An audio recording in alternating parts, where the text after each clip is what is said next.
রুটি খেতে ভালো না লাগলে এক বাটি আটা ও ডিম দিয়ে দারুণ স্বাদের এই রেসিপিটা বানাতে পারেন। ছোট থেকে বড় সকলে খুবই পছন্দ করবে।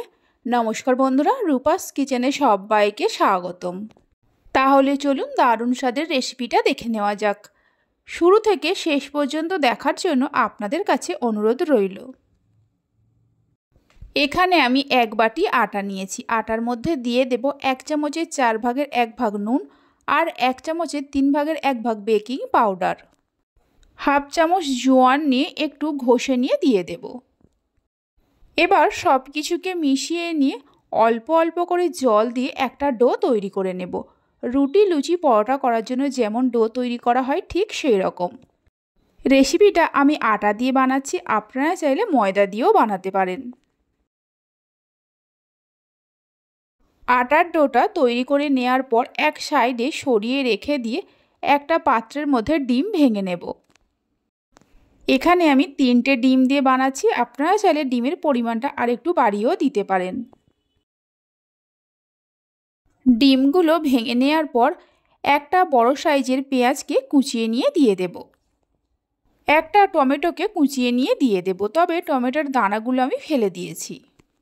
কিছুটা ধনেপাতা কুচি দিয়ে দেব। একটা কাঁচা লঙ্কাকে কুচিয়ে নিয়ে দিয়ে দেব। ঝালের পরিমাণটা আপনারা চাইলে আরেকটু বাড়িয়েও দিতে পারেন।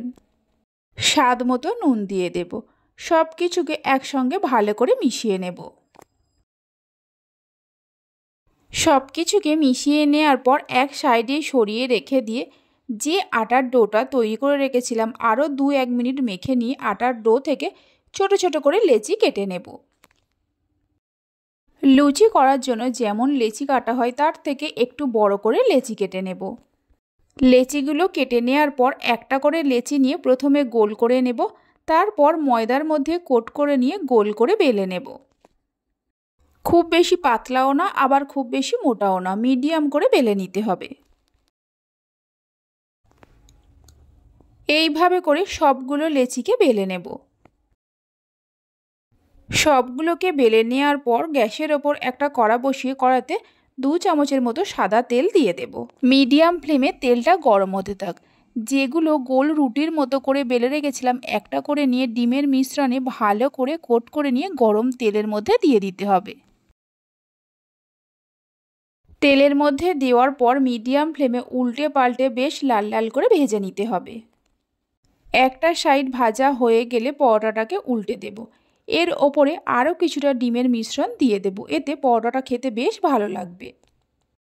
এইভাবে করে ডিম পরোটার রেসিপিটা বাড়িতে বানিয়ে দেখতে পারেন, আর বাড়িতে বানালে খেয়ে আপনাদের কেমন লাগলো অবশ্যই আমাকে কমেন্ট করে জানাবেন। খুবই কম সময়ের মধ্যে এই পরোটাটা বানিয়ে নেওয়া যায়। রেসিপি ভালো লেগে থাকলে অবশ্যই একটা লাইক করবেন, বন্ধুদের সঙ্গে শেয়ার করবেন। ভালো লাগলে চ্যানেলটি সাবস্ক্রাইব করে পাশে থাকা বেল আইকনটি প্রেস করবেন নতুন রেসিপির আপডেট সবার আগে পাওয়ার জন্য। দুটো সাইডই উল্টে পাল্টে ভালো করে ভেজে নেওয়া হয়ে গেছে। এবার একটা প্লেটের মধ্যে তুলে নিয়ে রেখে দেব। বাকি পরোটাগুলোকে এইভাবে তৈরি করে নেব। সমস্ত পরোটাগুলোকে তৈরি করে নেওয়ার পর একটা পরোটাকে আমি হাতের মধ্যে নিয়ে দেখিয়ে দিচ্ছি, দেখুন পরোটাগুলো কতটা নরম হয়েছে। তাহলে চলুন ভিডিওটা আমি এখানেই শেষ করছি। আপনারা সবাই ভালো থাকবেন, সুস্থ থাকবেন। ধন্যবাদ।